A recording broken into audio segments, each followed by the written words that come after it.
Hey, okay, so first of all, thank you so much for your patience. I mean, this has been a very difficult time. So, oh my gosh, there have been a couple times where I get in front of the camera and I can't do a video. So, um, this Friday is the funeral. We've been trying to get everything together, and so there won't be a silent film critique. I hope you understand. I was going to do one this last weekend, and it just wasn't going to happen. So, but um, they'll start up again uh, next uh, next month. I promise. Um, oh my gosh. Like we my mom and I went out and of course I got my hair cut and everything and and when I went and I saw some of the Halloween stuff, it reminded me of my grandma loved doing the harvest stuff. And she would always do like the caramel apples with my brother and I and the popcorn balls. She loved doing that stuff and making candy and all that stuff. So that started to come back and it was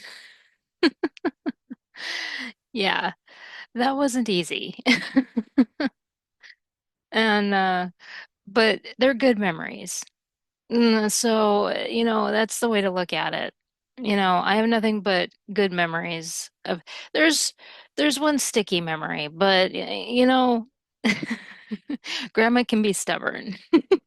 That's where I got it. So, but again, I can't thank you enough for your patience as I deal with this, as my family and I deal with this. In fact, my uncle was here this last weekend. That's another reason why I didn't do the silent film critique because I was not going to get in front of do any of that. So, but anyway, that's um, I thank you for I really appreciate it. Um, but I wanted to talk about the Seattle Newsies. I don't think this is going to be the last one. I kept going back and forth. If I only wanted to do four, but I think I have enough content that I can at least do one more, maybe even go six. I know I'm an even numbers person. So so we'll see. Now, um, it turns out, if you remember, I talked about the newspaper scandal in the last one. I found something else. I know, because that's what I do. I found something else having to do with the Colonel, and so we'll talk about that. But we'll leave that to the end. Okay. Yeah, he's a tricky son of a gun. He really is. And almost like he's our Pulitzer over here. It's now another thing I want to talk about real quick is I have had people message me and they're they're really snarky because they're like, so now all of a sudden you do this and you think that Seattle is better. I never said that. Never have I said that.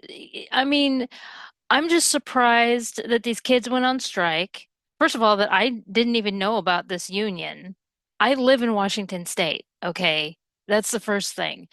Never knew about this union. For as much as I researched the New York kids and even knew about the Lewis Hine kids in other places as well, in Texas and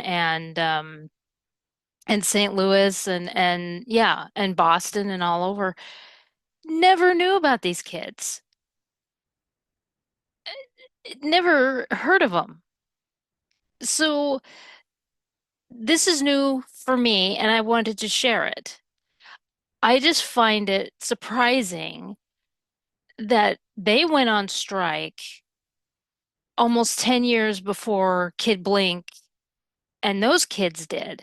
But as I said in the first video, the reason Kid Blink and his band of newsies are so famous is because of who he went up against, Pulitzer and Hearst. That's a big accomplishment, and I'm not taking that away from him. Not even close. I mean, the only thing that I've joked around about, and yes, I am joking around about, is Trilby Collins. We claim him because he, in the newspaper articles, is pie eater. Okay. I I am not getting defensive in anything that I say. Not at all. This is stuff that I'm learning along with you. Okay. So I have never once said that Seattle is here's something I don't know if I have said this yet. So if I'm repeating myself, then it's a refresher. Okay, one thing you have to understand, yes, I know I've said that this was a Wild West town back in the 1880s when the strike happened. Okay, you have to understand that Seattle was founded in the 1850s, I think 1852 to be exact. Okay, so in the 1850s, it was a logging and fishing community. That's it. That's all it was. And then the Great Fire helped it to become more of a city. Okay. Again, people were migrating up from California, coming up here, settling. All right. It's not the big city that it is now. Okay. Get that.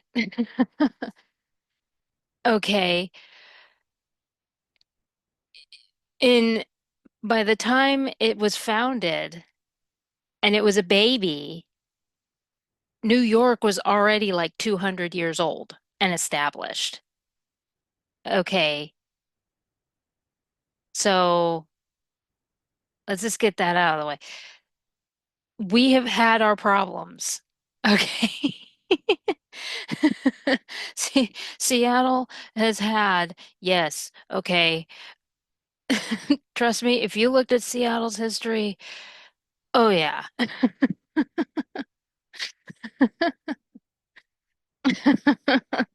So, no, I'm not going to sit here and say Seattle's the best. Not even close. Okay. I mean, the closest thing I can say is, oh yeah, Adam West, we have Batman. I mean, everyone wants to say Nirvana. No, we got Batman. Okay. No. And other people say Bing Crosby, but the only thing people remember him for is White Christmas. And I don't think they even know which one is him. So if you do, good for you. Because half the time I have to tell people which one he is. Anyway, just wanted to get that because I had people that were saying that it's like, so you think that Seattle's better than New York? Never said that. I don't know where you got that. I was not taking the crown away from Kid Blink because that was quite an accomplishment to go up against Pulitzer and Hearst. Okay, that's a big deal. I mean, yeah. So no, and when I'm making comparisons, such as just now when I said that we have our own, when this colonel, this Blethyn, is like Pulitzer. Well, he is. I mean, when you actually read up on and see the articles and everything, he is. He's as shady as those two fellas. So it's crazy. It's crazy that this was like the Old West and and growing. We weren't even. I think it was only like 20 years old, 20, 30 years old. And because when the Civil War was going on, it was only 10 years old. So that's something to think about. Anyway, so let's look at some of these newsies first, because I got a few. Now, here's a little disclaimer. We're going to look at some of these kids that got hurt. So, fortunately, with the newspaper back then, they didn't go into detail about anything like papers do now. So, but if it bothers you to hear about some of these kids that got injured, then then fast forward. But not all of them are. I will try to have them all together where they got hurt. So, I think it's going to be the first three that we're going to talk about because this is what happened. And especially uh here in Seattle, um they it was like after after the fire, they switched to electricity like real fast. Especially the card that I use, the thumbnail card. You see the newsboy next to the big uh and every so often I think they still use them. And I know that when I lived in Seattle, every once in a while they were using the electric cars because they have the tracks all over the place. And so every once in a while they were busting them out. And I don't know if they still do that anymore, but for the tourists. Why not? You know, big tourist thing. And but anyway, so first kid we're gonna look at is Frank. Frank Stridle. This is in 1894, September of 1894. And well, he wasn't hurt. This is the kid that was arrested. And I thought he was the one that got hurt. Because there's a lot of Franks and a lot of Freds. So Frank, Fred, and George were the big names that I came across in these uh with these newsboys. So and it's not easy keeping them together. So it's just, but we will look at Frank. So Frank Stridle was arrested in this was September 27th, and he was arrested yesterday afternoon by the detective of stealing a boat from the yard master of the Oregon Improvement Company. It was claimed the boy was painting the boat a different color to render identification more difficult. I think people do that now. People never change, do they? How many times do we say that on this channel? They never change. Doesn't say how old he is. Let's see. Louis Blanchard, a schoolboy, was locked up later in the evening as being an accomplice. So these, these two so it sounds like Frank was an educated kid, just like Louis. Have, Blanchard sounds familiar. Did we talk about a Blanchard? I don't think it was Louis though. Oh, I think I'm thinking of Birch, the the kid that decided he was not going to go into World War One. Yeah, the draft dodger. Maybe that's what it is.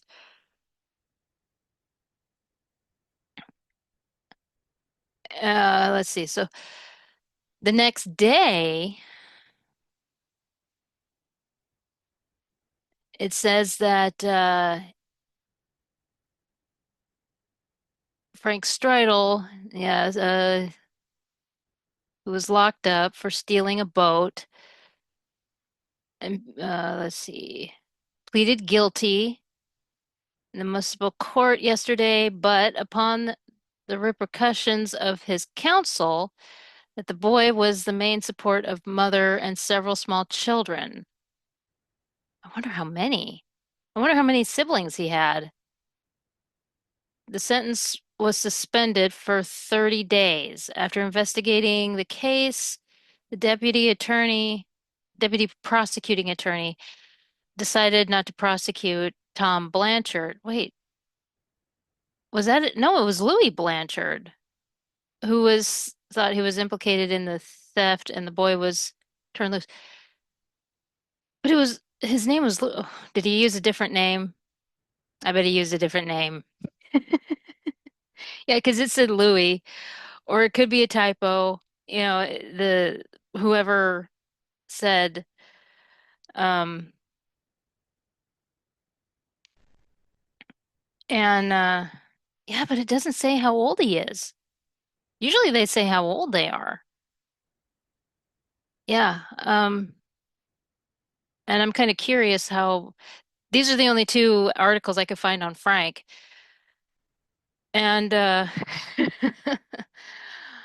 wondering what this Blanchard kid's real name is, and and it could be that we've seen him before. I don't think it's the Birch that I'm thinking of, the draft dodger. But I think we've seen a Blanchard before, and it could be him. Oh, good heavens. Yeah. Now, Fred Sherman is one that was wounded, so you can skip over real quick. And so Fred Sherman is an 8-year-old boy. This was in 1892. This was shortly after the strike. Um, he fell from an electric car at Pike and Second Street, and he passed away in his home yesterday afternoon. He fell backward while jumping on the car and fractured his skull. Poor little guy. His mother had been nursing him day and night ever since, and she is now ill with her excursions and grief. Well, of course she is. She's, she would be distraught. I mean, good heavens. Poor little guy. And I know where Pike and Second Street is. And I used to live close to there. Now, the one thing to understand here is a little side note is that Pike's Place Market doesn't exist yet. So it's just Pike Street. Um, Pike's Place, I believe, was built and established 1915 or 17.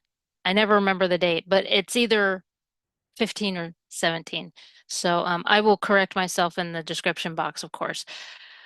Now I have the next day, and it says uh, at this point, November 1892, Freddie Sherman, who was probably the youngest newsboy in the city, passed away from the effects of the injury received while jumping from an electric car. Freddie was a lovely child whose sweet face and brilliant black eyes made many friends. Not yet 8 years old, he helped support his widowed mother by selling papers and was generally seen at evening on the corner of Second and Pike Street. Mrs. Sherman lost a daughter, oh gosh, last spring, and now she lost a son. Well, then she lost a son and has a hard struggle to maintain the two children that were left. So she lost two kids, lost a husband, and now she has two. Yeah, I mean, this is the thing is that unfortunately, the reality of it is that this is something that happened during that time. I mean, this is it happens now and not as often. I mean, we have more safety uh protocol and and that's the other thing to think about is that safety wasn't really thought of in those days. And because I have pictures of when they were constructing the bridges here, no safety harnesses, nothing. You know, it's like just Daredevil McGee over there. You know, that's yeah. It didn't matter. They were just hanging like George of the Jungle. It didn't matter. And but this is a very sad thing. Is um, but there's more. Extremely delicate in health. She is completely she's upset by the terrible accident that killed her boy. Well, yeah, she would be. I thought it said something more like she planned to sue or something, but that's my dyslexia going crazy. The burial service will be held at the house. See, if you remember the other in the first video where we talked about he passed away of like a failure, like heart failure or something, and they did the same thing. The new these are like little businessmen, and so they talk about, if you want to come to the service, because people see these kids every day. And so th this was something that surprised me. I will say it again over and over. This is something that surprised me because in all the research that I did for New York and other places, the only person that really showed interest in these kids was Lewis Hine. And the reason that he was showing interest was because he wanted them off the streets and in a classroom. Kids shouldn't be working, they should be having a childhood, is what him and Mother Jones and a lot of other people were trying to tell Congress. So, and but these youngsters, yeah, it was an eye opener. Because I don't see Pulitzer or Hearst or the Boston Globe or any of them. I never saw them put out articles like that. If you want to see the funeral service, here's where it's at, day, time, everything for those kids. It was like they didn't exist. So the only time they did was when they went on strike. So, but yeah, you feel bad for Freddie and you feel bad for the mom, for Mrs. Sherman, because she's a widow. She lost a daughter a year earlier, and now she lost, and she has two kids left. That's very sad. Very, very sad. And I didn't read that last part where she had, and so hopefully she had family of some kind, like a sister or somebody who could come and help her. But so there was so that's poor little Freddie. And again, this kind of stuff happened all the time. I would see it with others, they would jump off and they would break their legs, arms, that kind of thing. It happened all the time. It's very devastating. And here's another one. Again, you can fast forward. This one's in 1922. Uh fast forward 10 years. No, this would be 20 years later, I think. 30 years? Let's see, 1892. Math is going berserk in my brain. Anyway, it's 1922. So Jimmy Fione, he's 14 years old. He worked for the Seattle Star, and as of the article coming out, it says the newsboy is dying from an auto accident. And let's see, another skull fracture. Oh, dear, dear, dear. When a board struck by a motor truck at Fifth Avenue and Union Street hit him in the head, was reported no better at Providence Hospital. He is not expected to live. And I tried to find more information on him, and I couldn't find any more. So I have a feeling that he, um, you know, hopefully he didn't succumb. I would like to think positive on that one. But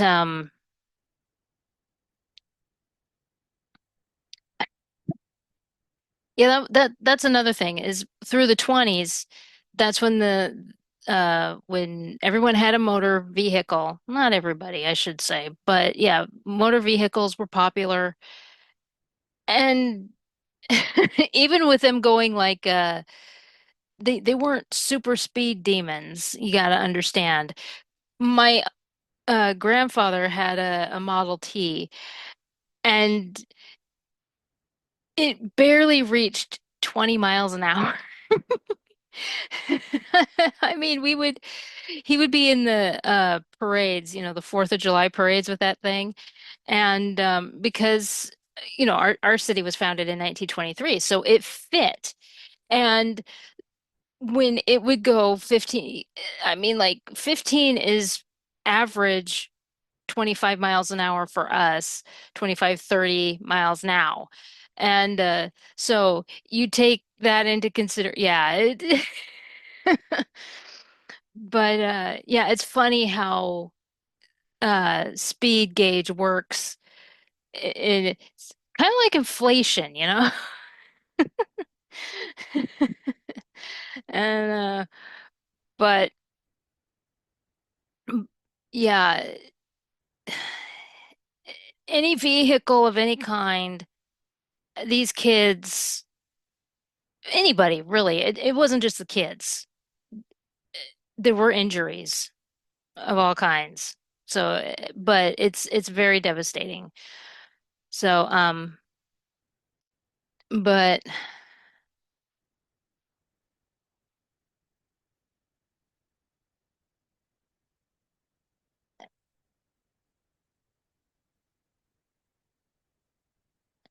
oh yeah, there was this one, and so in 1893, we're going back. This is a year after the strike, and this is Jimmy Johnson. This is October of 1893. Misfortunes of an old newsboy. So he's a former newsboy. Uh, Jimmy Johnson. Does it say how old he is?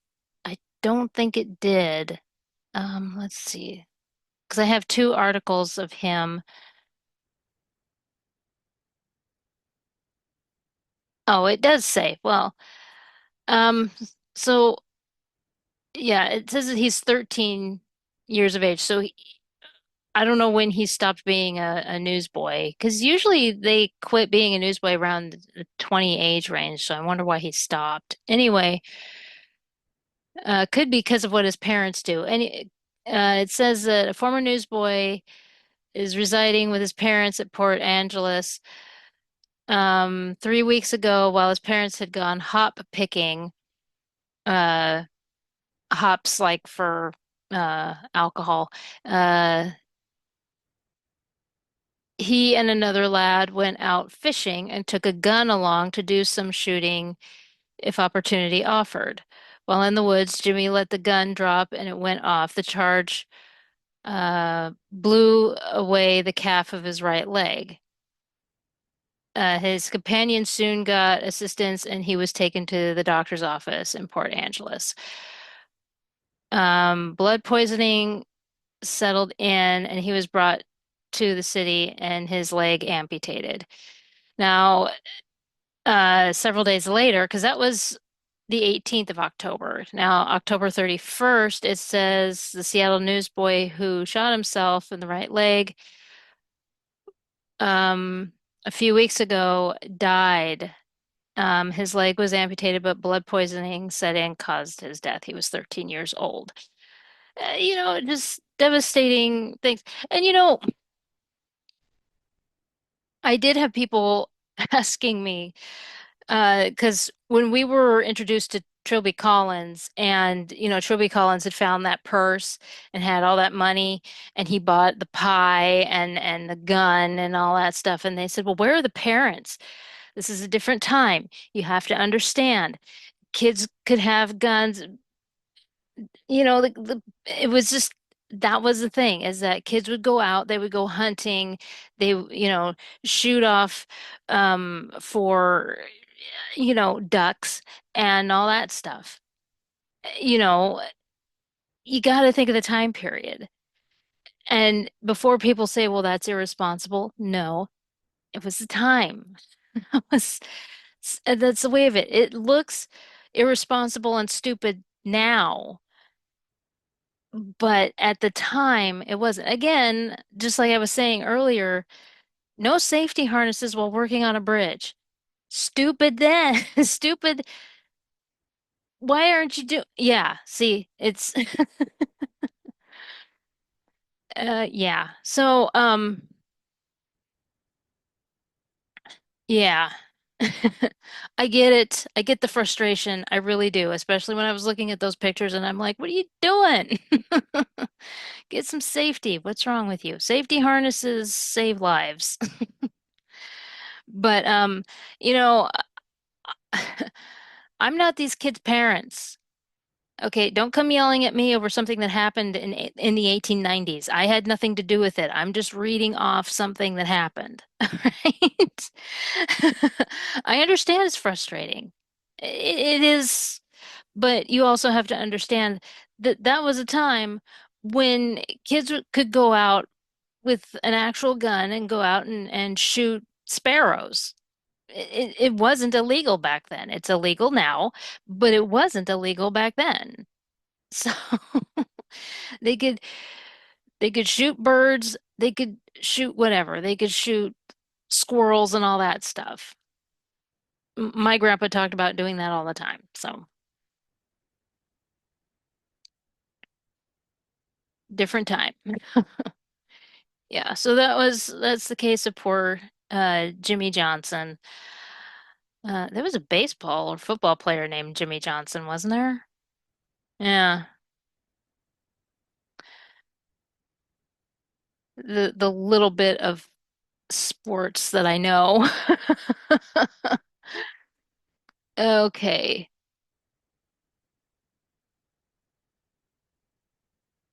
Okay, we know about him. There was one, yeah. This little guy. It doesn't say how old he was, but this Mike Pinion in 1894 uh was arrested on the charge of stealing a lawnmower. Now, he claims that he found the mower leaning against a fence. I tried to find more information on him, and it's like, I just found it. It's like, I have a feeling that he's very young, because that's the kind of thing that I would try to get away with when I was about 8, 9 years old. I finally stopped when I got to be about 10, 11. You know, the whole thing of, what is your hand doing in the cookie jar? It jumped in my hand. I don't know. I was putting it back. So, yeah, I have a feeling that he's very, very young. Um, oh, good heavens. Oh, yeah, there was this one. I don't think I talked about this one. This is another one that was uh, unusual. to say the least. What year is this one?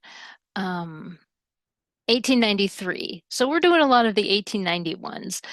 Um, so Andrew March had his leg torn badly by a gentleman's bird dog.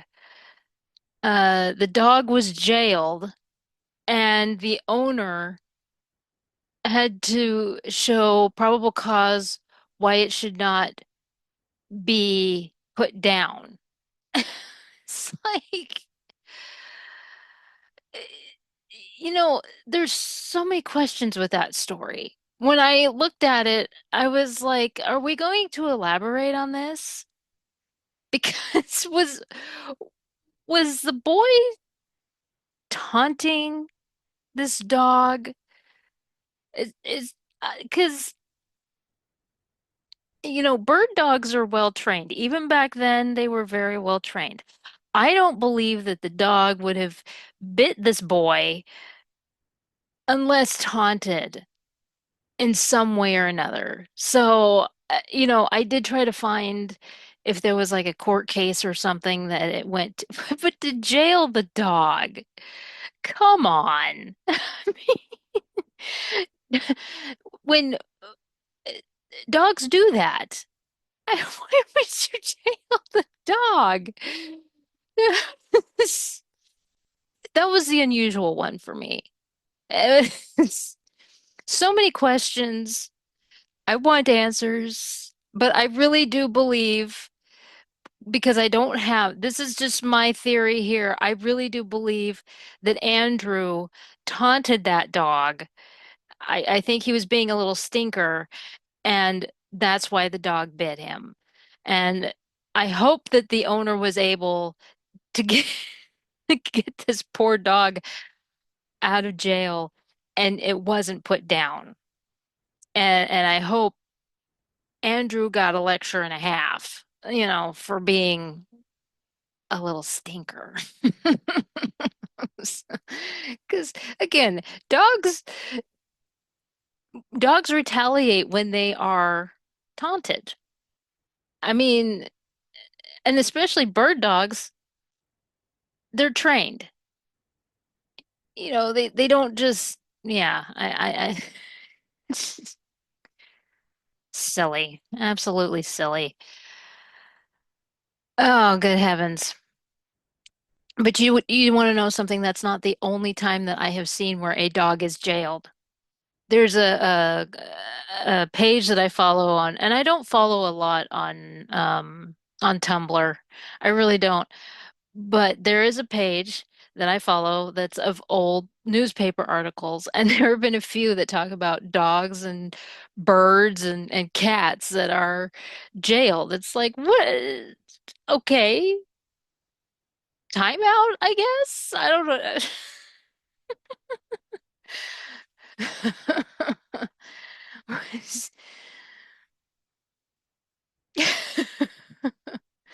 All right. Don't know. Don't know what's going on. Anyway, now one of the things that I wanted to talk about is because I realized that I hadn't were the plays that the union put together. And because they did, they would a lot of the benefits they would they were actors. They would put together these plays and they would now one in particular that they did, let me get this here real quick, was called The Yellow Kid. And and it seemed to be a favorite. And I tried to find information on it, couldn't come up with anything. I don't know if it is one that they wrote, like, or that it was written by Newsies and for Newsies, that kind of a thing. Um, I wouldn't be surprised if that was the case. But the yellow kid, I see quite a bit. And basically, um, let's see, is this the one that I want?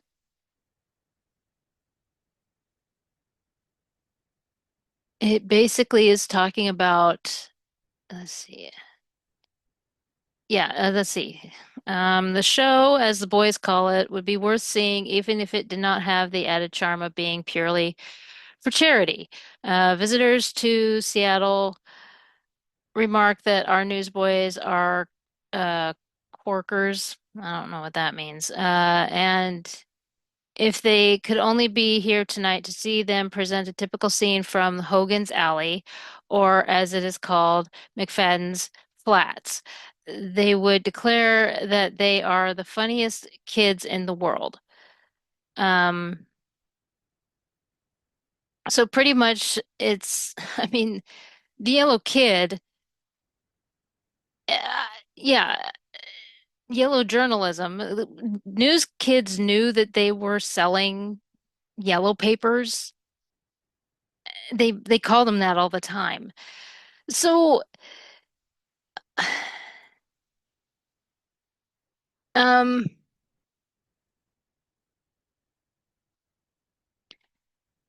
and let's see, there was another one that I had that talked about this. I think it's this one. No, it's not that one. Maybe it's this one.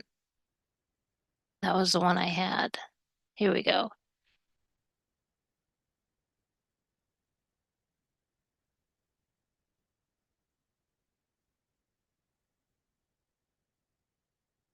Yeah, it says the feature and the consequent interest that attached to it was in the scene from Hogan's Alley. People with those little, okay, trying with the brick tenements somewhere along, let's see.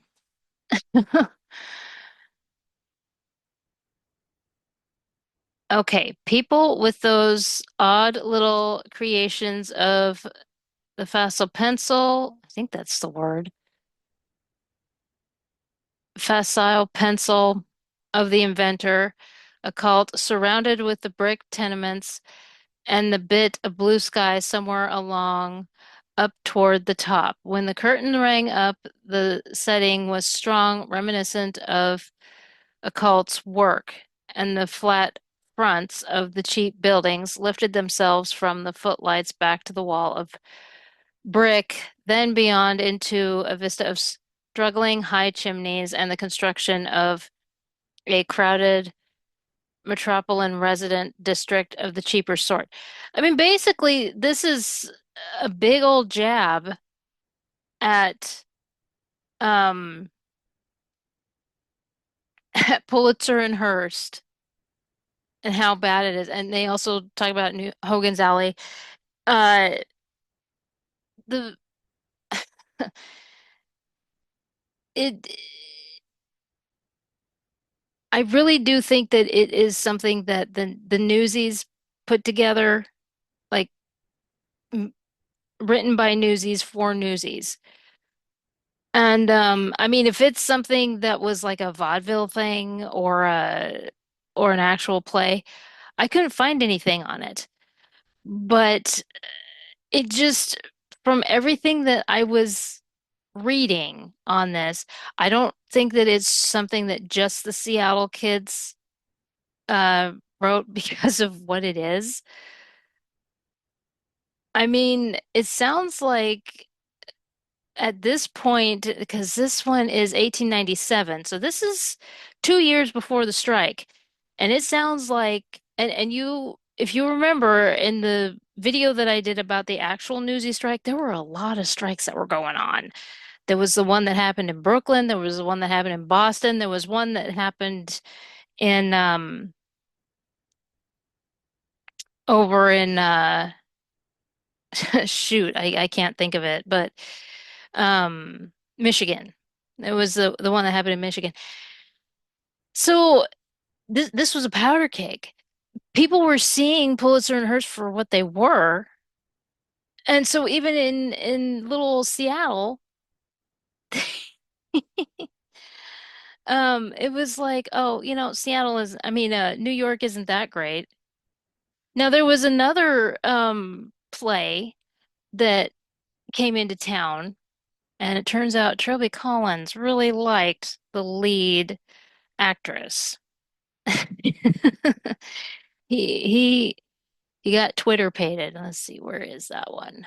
Um, is it this one? Yes, it's this one. So it's called The Waifs of New York.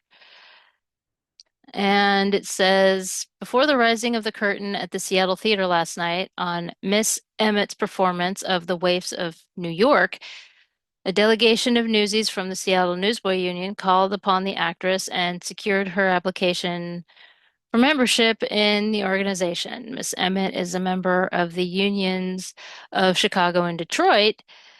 And so um, this actress, uh, supports other unions, like it says, Chicago and Detroit. And so the Union of Seattle was trying to get her, and it says here, Trilby Collins droolingly informed Miss Emmett that a membership in the Seattle branch of the order carried with it a greater importance than those of the East. Oh, geez, he was really piling it.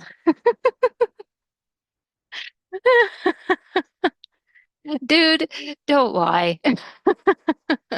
As a Seattle chapter or branch or whatever it is, allied with the Federation of Labor. It's funny that he says that because there are articles of him going to those places. Like, dude, liar.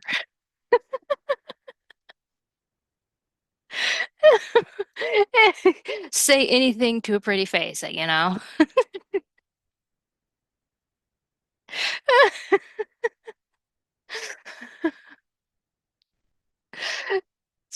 He is so busted. Oh gosh. I think it's a Seattle trait though, because poor Krabby, he did this. I mean, the fact that who knows exactly what he said to that poor girl? That I mean, he cleaned up like all the other newsies, but somewhere along the line, he stepped it up a little bit more and he eloped with her and went all the way out of town. Yeah. I still feel bad for Krabby. Just, that whole thing is just because it obviously devastated him. When you see articles of him after the fact, it tore out his heart. He was heartbroken, poor guy. And so let's see, the affinity existing between the Guild newsboy and the actress is that she impersonates the character of an idealized and impossibly heroic street Arab in her play. So, yeah, you're the actual kiddo, and she's just acting. I think this is the most truthful uh, a journalist can be. It's like, dude, stop sugarcoating, okay? We get it. You like the pretty face. I couldn't find a picture of this gal either. I tried to find Miss because it didn't have a last name. And whatever. Now, The Waifs of New York. Um, I think this is a stage play based off of, and I'll put this article in the thing. I think it is based off of Michael Angelo Wolf. Now, Michelangelo Wolf uh, was an actor. He had an acting career, um, and then he made these illustrations. His most famous being the waif, and a lot of his illustrations are set in New York. And I will put this in this article that talks about him in um in the uh in the description box. But again, I tried to find information on this particular play. A lot of times with these Victorian and Edwardian plays, you can't find a lot of information. Sometimes you can find reviews. It all depends. I mean, it might be attached to a famous uh, actress or actor, but I was so I my best guess is that The Waifs of New York is based on the waif. Now, with uh with him with this illustrator, um basically he was exposing the slums, a lot like what Nellie Bly did. He was exposing that New York has a dark side. That was basically what a lot of his a lot of his illustrations were showing. He was famous for that. So I have a feeling that that's what this play was. And I'm curious what the play um showed. I would I, I told my brother one time because my brother is an actor here. He's well known here locally, and I told him one time it would be so cool to have some of the old plays from way back. Um, Even if they're updated just a little bit, but because I'm sure a lot of them need to be, but to look at those old plays and if they need to be updated, bring them up to date, and then I mean, it, you look at like Lysistrata. Lysistrata is one of my favorites, and of course that story it's an old Greek comedy, ancient Greek comedy, I should say, and the whole premise of it is that the women in Athens, I think it's Athens, um, are tired of the men going off to war, so they withhold sex. They're like, no, you can't have sex until you quit going off to war. Lysistrata tells the women, stop stop having sex with your man. Maybe they'll stop going off to war. Because why is it that we should just go ahead and do this for them? Maybe they'll stop with the war thing. If I mean, that has been changed in so many different ways, and it's funny every time. Every time they've changed it. And so I see no reason to update other so but so yeah, I'll put this article in the description box and let you see Michael Wolff's uh information because I really do think that it's and I did try to find a picture of this uh actress that Trilby or Pie Eater is trying to impress. Be like, see, if you're gonna go after somebody, go after Trilby. After that, don't come after me. Trilby is trying to say, oh no, the Detroit Union and the Chicago Union, that's no. Ours is the best. Trilby, shut up.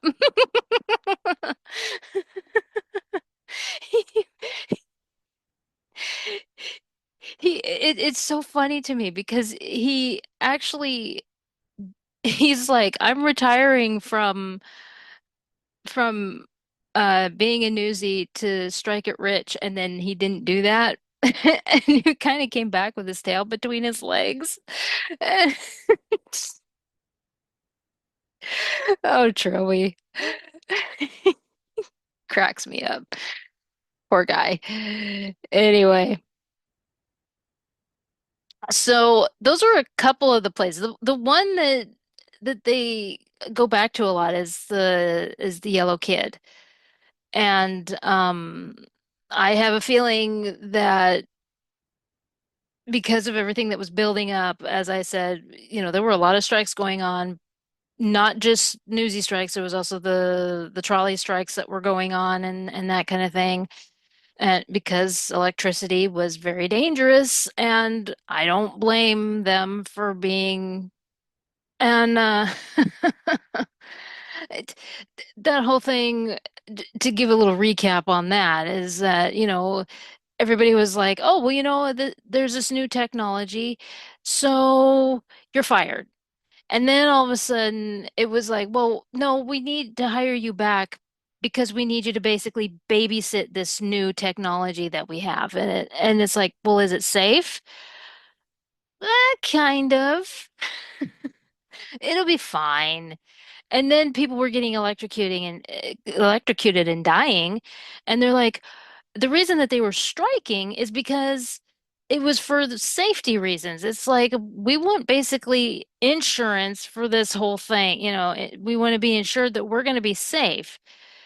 We should get higher pay and all of this stuff and this, that, and the other. Yeah, makes sense, right? And and the businesses were like, no, just do your job. And it's like, you want me to babysit this big tankard thing that could electrocute me? No, I don't think so. Yeah, makes perfect sense, right? Whatever. I mean, it was mounting up so much, and then the and then Pulitzer and Hearst doing their thing, and this, that, and the other. Gee, I can't imagine why they would write a play like this. The whole thing with Hogan's Alley and all that. Yeah. And then if you leave, and then like, and then in the 80s, we got a video game called Hogan's Alley. How many of you played that? Because I did. Good times. Oh, good heavens. Man. Yeah. Oh, gosh. Crazy kids. Um,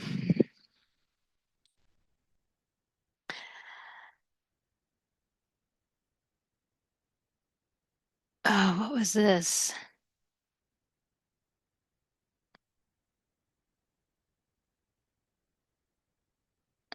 Oh, yeah. One of the things that would keep happening, and I know I didn't talk about this yet, is that there were a lot of these kids that would get caught stealing papers. So, from the Post-Intelligencer, from the Seattle Star and everything, they, um, so it could be that they didn't have the money to pay for the amount that they needed, or it could be just, a scam deal, whatever the reason that these kids would steal. They would steal a good amount of papers, and a lot of times they would get caught. And so, like in this case, this was in 1911. A lot of the cases I saw were in the 1890s and everything, which you would think that they wouldn't do that after the strike. You have your union set up. Kids will be kids, I guess. But so you have this particular one,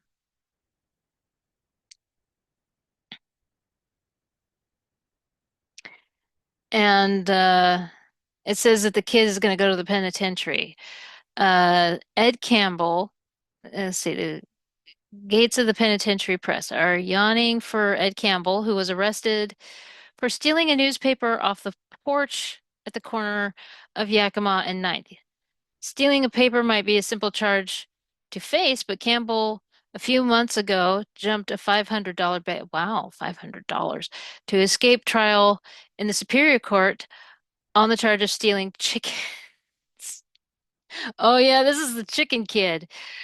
And, and this charge will be let's see.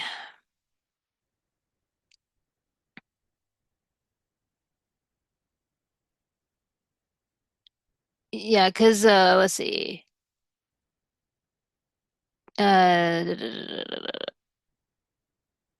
4 years ago with Steamboat Liz as a Confederate, he held up and robbed a man of $40 and did 2 years in the pen. It was Steamboat Liz who peached on Campbell in the chicken stealing case, and she is the state's star witness. After he faces his charge, it will be probable he will be prosecuted under the Habitual Crime Act. Yeah, so when they steal these papers, it depends if they've steal them off the porch. I've seen porch cases. Yeah, the chicken kid. I forgot about the chicken kid. Uh, Bizarre. Why steal chickens? I guess it were again. It's one of those things. This was 1911, so yeah, free eggs, right? Uh, but a lot of times it was stealing off the porch, and other times it was from the actual business. Uh, so either or. Stealing off the porch, I was trying to figure out why you would do that, and then it kind of made sense to me. You s- because if you don't have the money to pay for the stack of papers, of course you would take the papers from the porch and and then sell those. And so yeah, makes sense. But yeah, this this Eddie is, oh gosh, I just thought of Ed, Ed and Eddie. He liked chickens. I gotta stop with the references, man. I have too many of them. Where was that one?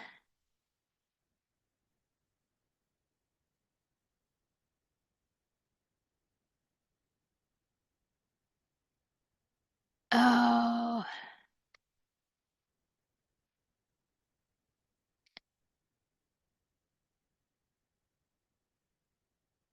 no, not that one. There was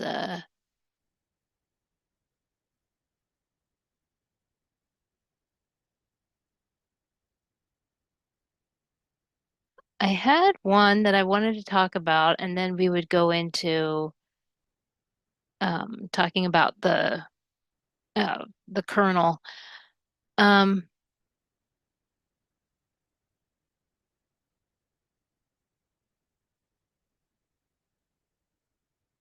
yeah, I think this is it. I don't think I talked about this. So these these kids ended up in jail. This is in 1898, May of 1898. And it says that Ralph Williams, Edgar Crandall, Patsy Geary, and Peter Finnegan, four newsboys who became involved in a fight in the precinct, in the precincts of uh, Bainbridge Alley. Uh, it was only it was only a pleasant newsboy squabble. Squabbles are never pleasant. I don't know what they're talking about. In which brickbats and loosely cobblestones played the bass harmony. See, that's not pleasant. What are you talking about? Oh. Let's see. We're brought before the benign. presence of the justice yesterday afternoon in aftermath. Let's see. The justice sent them to jail to deliberate upon the folly and the evil of their ways. Oh, yeah, that's smart. They were already squabbling. The adrenaline is high, and you're like, you need to talk it out. Yeah, right. Oh gosh, until sometime this morning when they are to be released with the understanding that it should not be occur again. If it does, the court says that Patsy and his cheerful company will have cause and truth to say, verily, the way of the transgressor is hard. But there was another one that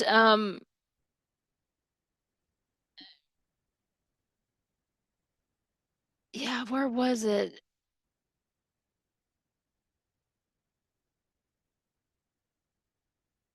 There was this newsboy that ended up in jail.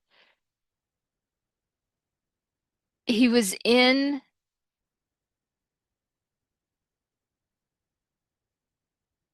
oh shoot, where is that kid? I want to talk about him. No, not him. I don't want to talk about him.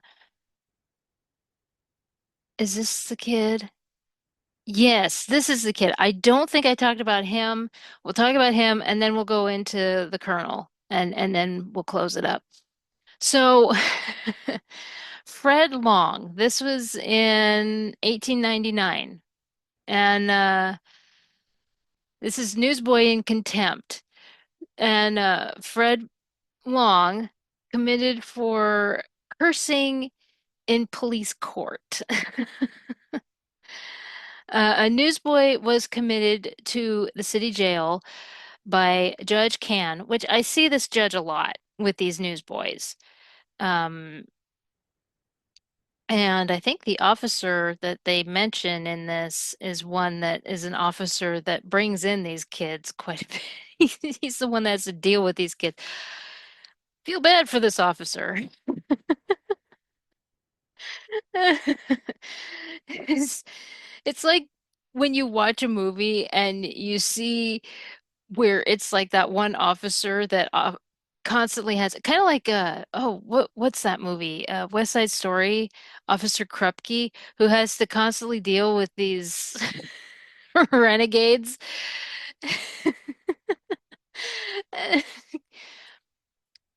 About the same thing. So, so Judge Can is dealing with, let's see, Fred Long, a newsboy, was committed to city jail by Judge Can for contempt. Long's offense was swearing at a police officer while court was in session. Police officer, let's see, swearing at Long was arrested by Officer Holland. I think, yeah, it seems like Officer Holland is the right one. Um, Thursday night for creating a disturbance at a skating rink on 7th Avenue. Yeah, this is December, so it would be an ice skating rink. Um, Yesterday, he was placed on trial for disorderly conduct, and Holland went on the stand to testify against him. Something in Holland's testimony was displeasing to the defendant, who startled the court and spectators by blurting out, "That's a blank, blank lie, and you know it." I think we all know what he said there. Take him to jail, take him to jail, shouted Judge Can excitedly, and the bailiff dragged the boy off to the city uh, Bastille, where he spent the night. Today he will be brought before Judge Can and again placed on trial for disturbing the peace and quietude of the skating rink. I wonder what he did at the skating rink. How come we don't hear that part? Oh, these kids.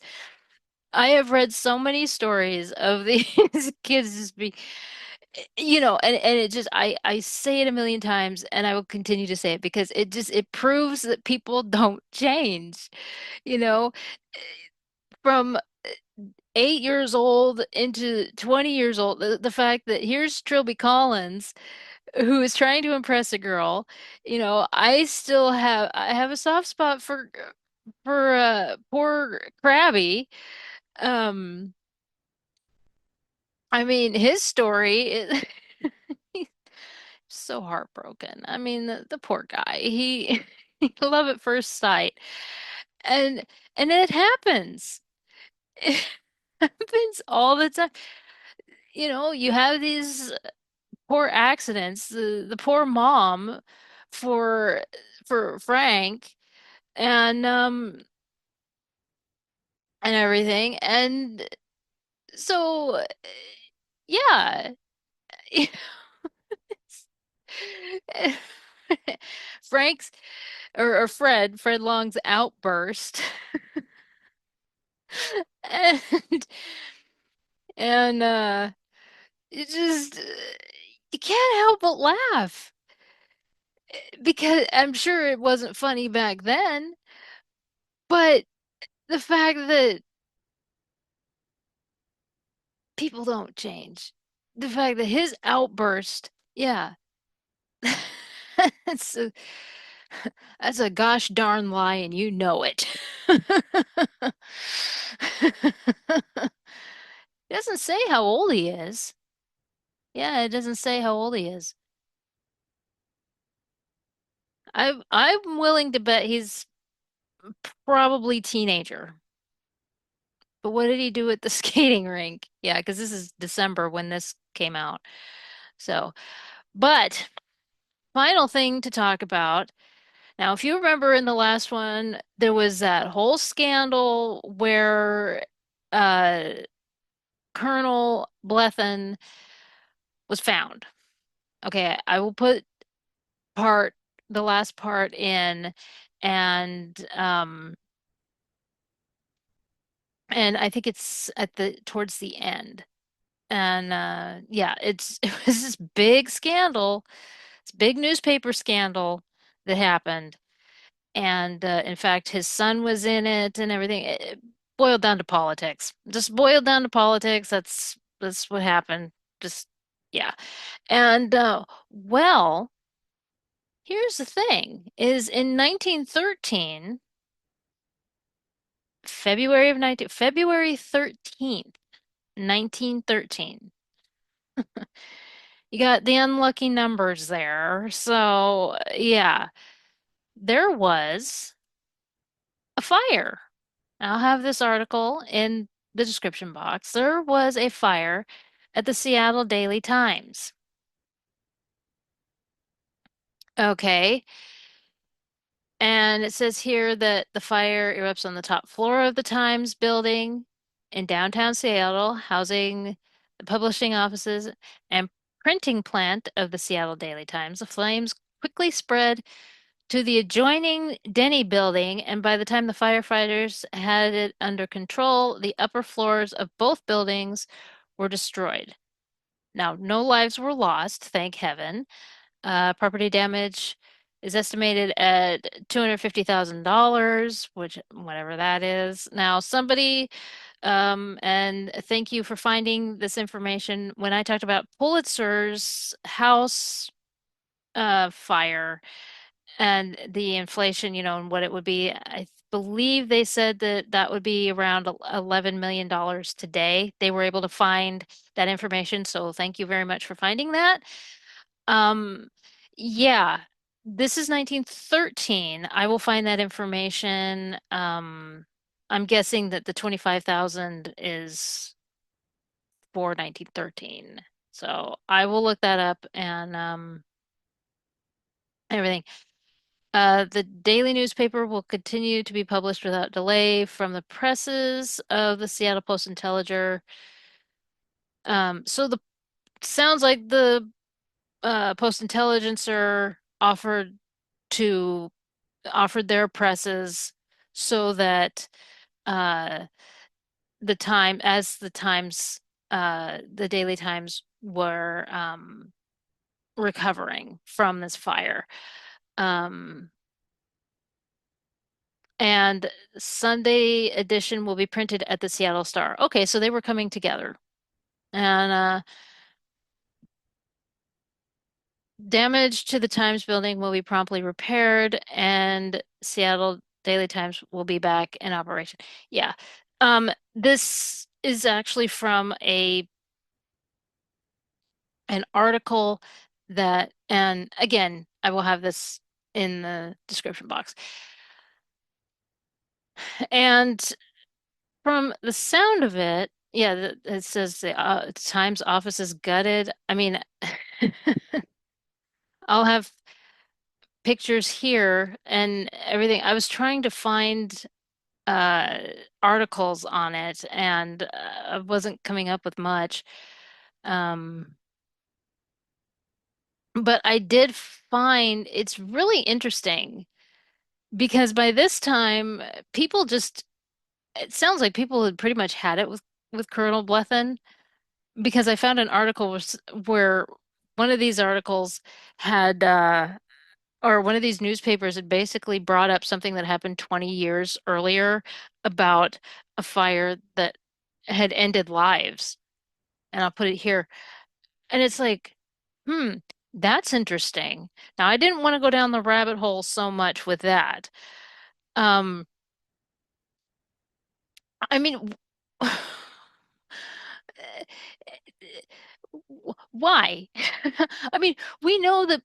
See, now when I say that this guy is like Pulitzer, now we know that Pulitzer shot a guy. Th that guy went, that whole hotel incident, they got in a fight and he shot the guy. Now, the guy survived from what I remember.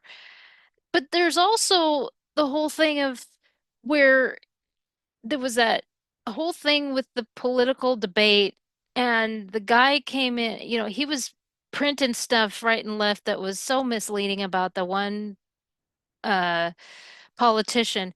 The guy comes in into the office and one of his workers shot the guy dead. It's like, good heavens. And but there's just so many other things with when it comes to Pulitzer. Now,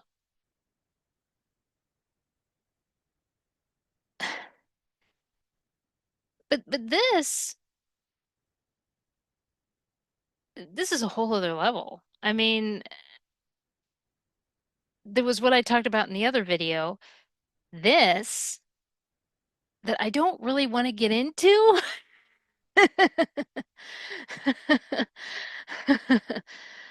And then this fire.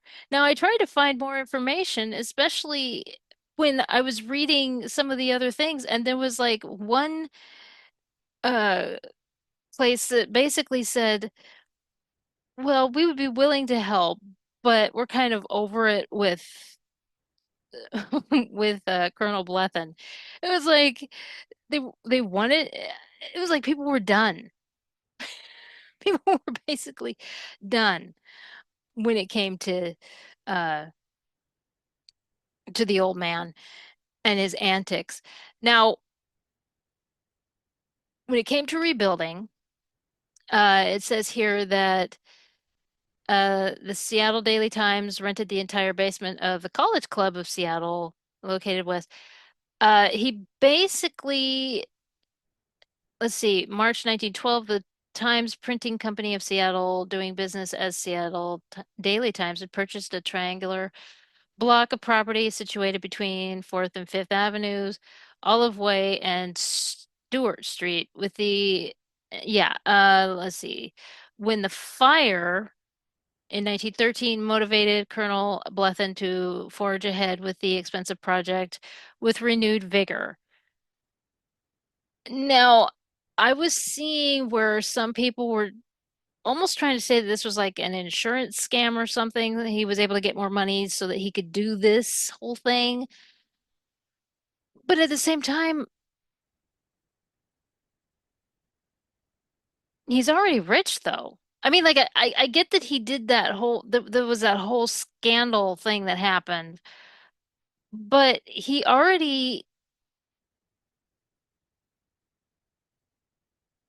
wanted to build this new building to publish newspapers, to publish his newspaper.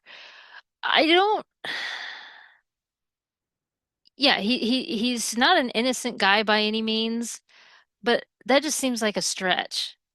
I'm not trying to give the benefit of the doubt here. I'm just looking at it from all directions, and I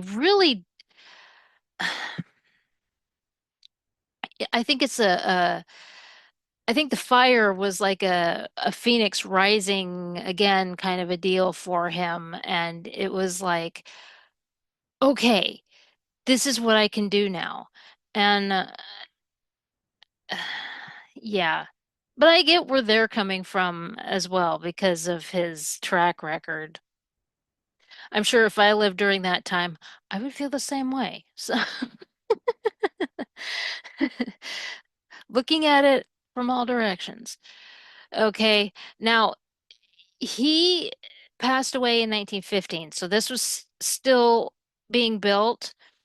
Um, his son, because he had been diagnosed, the colonel had been ill for quite some time, uh, and his son Joseph took over and everything, took over the printing company, everything. Now, if you remember, I said that uh, the Times, Seattle Daily Times is still family owned. It's still it's still owned by this family. Um, so it's still there. Yeah. As for this particular building that Colonel Blethen worked so hard for, it was demolished. It's not there anymore. No, in the 60s, I believe is when it was demolished. Yeah. And a parking garage is there now. I know that parking garage. It's kind of too bad because the building that he had, there's a picture of it in in this article, is really cool looking, but progress. And here's the thing about it is that when I was trying to find out what happened afterward, like the actual aftermath and everything, I was noticing that he just dug right into politics again to the point where the Seattle Star actually posted a complaint, like an open complaint telling Blethen, and this was before he died. This was in 1913, and telling Blethen and the mayor to shut up. So he just dove right back into his political nonsense. And I thought that there was some kind of, I thought, okay, well, maybe I'm wrong about the whole thing having to do with some kind of scam going on with the fire. Maybe there is something there because he did it once, maybe he did it again. I don't think there was. I really don't. I think it was just, you know, this is the thing to understand about 1913. When I was looking for information on this fire, there was a really bad fire in Dayton, Ohio. There was a hotel fire. It was bad. It was it was awful. It was absolutely terrible. There was another one in a factory building in New York. Horrific. Just a horrific factory. I mean, I saw the pictures of that one in New York. Graphic, very graphic. And so there were a lot of fires that were going on in 1913 alone. And so, just like I was saying in the first video of this series, when I talked about the Great Fire in Seattle, and there were those th two other ones because it was like the summer of fires. I think that's another instance here. Somehow it was just one of those moments where it just just happenstance. Again, the Colonel not innocent in any way, shape, or form, considering what we talked about in the last one. I will continue to say that, and I will die on that hill. But the fact of the matter is that I mean, I think he's a drama queen because for Seattle Star to actually, and I will put it right here, where Seattle Star is saying, "Shut up." Seattle is done with it. Take your antics and make it private. We don't care. We want to move on. So, so whatever he and the mayor were griping and moaning about and making just hell for the rest of the residents in Seattle, yeah, who knows? And I have a feeling that a lot of people were trying to twist it and make it, like what the media does. So anyway, so yeah, there was a fire that happened, and I really think that it was just happenstance. Just a terrible thing that happened. I don't think that it was an insurance fraud thing.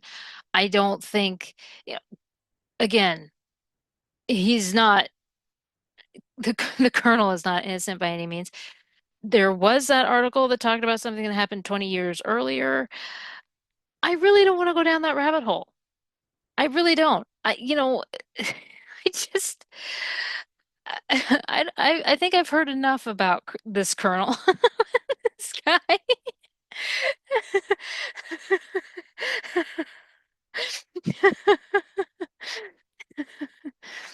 I, no, don't make me do it. Don't don't ask, because the answer's no. How many times do I have to say it? No, uh-uh. So anyway, in closing, yes, Seattle Daily Times suffered a fire in 1913, February 13th. I did that. Bad day. Terrible day. Shouldn't have. Yeah, just and I just think it was a terrible happenstance. Again, that was a year of fires. Terrible hotel fire in Dayton, very tragic, and in New York, I saw those pictures, very graphic, awful, awful, and I think this is just another instance. And and then when it comes to, unfortunately, kids got hurt. And not just kids. Uh we do have to bring that up. Not just the kids. The kids weren't the only ones that got hurt, with their arms getting. I brought that up. So before I go on a tangent, um, but we do have to realize that people of all ages were getting injured, and so unfortunately, that's how it was back then. Safety just wasn't much of a thing. They were still learning about this kind of stuff, between the electricity and then when cars became more popular and that kind of a thing, and of course the electric cars and everything and all that. And I think that's it. So I don't think this is the last one I'm gonna do. I think I still have enough. I'm enjoying this series. I really am. I uh, and again, I'm not trying to compare New York to uh to Seattle at all. Seattle has its problems, trust me. It does. The stuff that I do know about Seattle and Washington State, yeah, we have our problems. Trust me. It and no, I would never take away from Kid Blink and his uh band of newsies because they went up against Pulitzer and Hearst. They they owned the I mean they were basically you think about it. Hearst had everyone believing that Spain blew up the ship the Maine and basically turned the world against Spain. Spain did nothing. We still don't know who blew up that ship. Okay. So, and those kids went up against him. So, yeah, no, I'm not taking anything against him. But once again, I do want to thank you for your patience. I can't say it enough. And I appreciate it. Um, Everything will start up again back to normal next month. I promise. And I will close up here.